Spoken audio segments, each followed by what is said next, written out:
Buenas tardes, mi nombre es María Laura Guajardo, yo soy jueza del Tribunal Penal Colegiado número 1 de la provincia de Mendoza y como tal me tocó actuar como jueza técnica en el juicio por jurados seguido contra Gil Pereg, el hombre de origen israelí acusado de matar a su madre y a su tía y al que la prensa denominó el hombre gato debido a su comportamiento en varias audiencias judiciales, incluso en la audiencia inicial del juicio por jurados, en la que gritaba imitando el maullido de un gato. Este juicio concitó la atención de la prensa nacional e internacional debido a, en primer lugar, la nacionalidad del imputado y de las víctimas. Las víctimas también eran de nacionalidad israelí y una de ellas vivía en Australia. Y además debido, por supuesto, a la gravedad del hecho y a este comportamiento tan inusual del acusado de gritar imitando el maullido de un gato. Este caso me planteó desafíos desde el comienzo mismo de mi intervención como jueza técnica. En la etapa de audiencia preliminar se realizaron varias audiencias, es decir, esta etapa se desarrolló no en una sola audiencia, sino durante varias audiencias en las cuales las partes técnicas llegaron a 31 estipulaciones probatorias y el imputado durante estas audiencias permaneció en silencio. Cuando finalmente interrogué al señor Gil Pereg acerca de si estaba de acuerdo con las estipulaciones logradas por las partes técnicas, manifestó que no estaba de acuerdo y lo reiteró, que no estaba de ningún modo de acuerdo. Entonces, ante la expresa negativa del acusado, tuve por decaídos los acuerdos probatorios alcanzados por el Ministerio Público, por la querella y por los abogados defensores.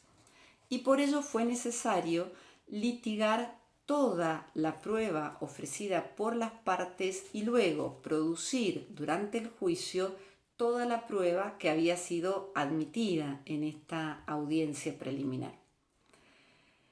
En cuanto a la etapa siguiente, es decir, la etapa de selección del jurado, también conocida como voir dire, atento a la importante difusión mediática y en las redes sociales que había tenido el caso, es decir, no solo era una difusión en los medios de prensa, también tuvo gran impacto en las redes sociales, la defensa solicitó que se convocara a un número mayor de ciudadanos al previsto en la ley de juicio por jurados de Mendoza, la ley 9106.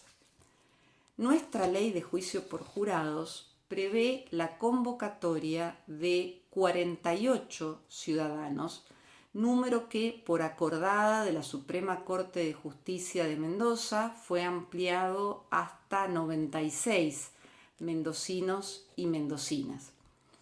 En este caso en particular, las partes acordaron que se convocara a 120 potenciales jurados y yo hice lugar a esta pretensión en el entendimiento de que ese era el modo de neutralizar los riesgos derivados de la amplia difusión que había tenido el caso y de asegurar la imparcialidad del jurado. En cuanto al juicio, este fue mi primer juicio por jurados. Yo hasta este momento no había hecho nunca un juicio por jurados, de modo que la verdad es que lo viví con mucha expectativa. Realmente no sabía qué tenía por delante. Y en esta novedad que representó el juicio para mí, descubrí en primer lugar que un juicio por jurados solamente puede llevarse a cabo mediante un verdadero trabajo en equipo. Es imposible que una sola persona lleve adelante un juicio por jurados menos de estas características. En este caso, ese equipo de trabajo estuvo formado por la administradora y el personal de mi tribunal, del Tribunal Penal Colegiado número 1. Estuvo conformado también por el personal de la Oficina de Juicio por Jurados y por el personal de la Secretaría de Información Pública de la Suprema Corte de Justicia de Mendoza, por supuesto con la colaboración del personal penitenciario y del personal policial que tuvieran a su cargo todos los aspectos vinculados con la seguridad en el desarrollo del juicio. Particularmente en este caso fue muy trascendente, muy relevante el trabajo de la Secretaría de Información Pública de la Suprema Corte de la provincia de Mendoza. Y digo que fue muy relevante porque debieron hacerse cargo de la transmisión del juicio a los familiares de las víctimas residentes en el exterior, principalmente en Israel. Se ocuparon también de la coordinación de las tareas de traducción al inglés. Se hizo una traducción simultánea al inglés del inicio del juicio, los alegatos de apertura, los alegatos de clausura, el veredicto y la sentencia. También se ocupó el personal de la Secretaría de Información Pública de la conexión para que el acusado siguiera desde su celda todo el desarrollo del juicio, debido a que no estuvo presente en la mayor parte del juicio, no estuvo presente en la sala de jurados. Al principio del juicio, atento a que comenzó gritando y no dejaba de gritar, debí sacarlo de la sala del juicio y luego ya sobre el final del juicio él pidió reingresar para declarar y declaró ampliamente delante del jurado.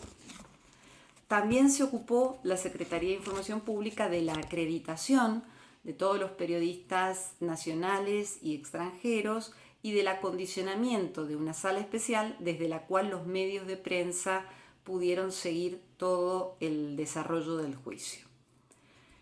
El segundo aspecto que para mí fue muy importante en este juicio por jurado fue el espacio físico en el que se pudo desarrollar el juicio, es decir, la sala de juicios constituyó realmente un espacio óptimo para el desarrollo de este juicio. ¿Por qué? Porque estaba acondicionada con toda la tecnología necesaria, con pantallas de televisión que permitían que exhibirle en las pantallas al jurado tanto las presentaciones de las partes, los apoyos gráficos que utilizaron en sus alegatos, como cierta evidencia que que las partes querían que se le exhibiera a algún testigo y la cual pudo ser observada también perfectamente por el jurado. Además de esta cuestión tecnológica, se acondicionó un gabinete específico para el desarrollo de las tareas de traducción al inglés, en el cual estaban ubicadas las dos traductoras que hicieron la traducción simultánea.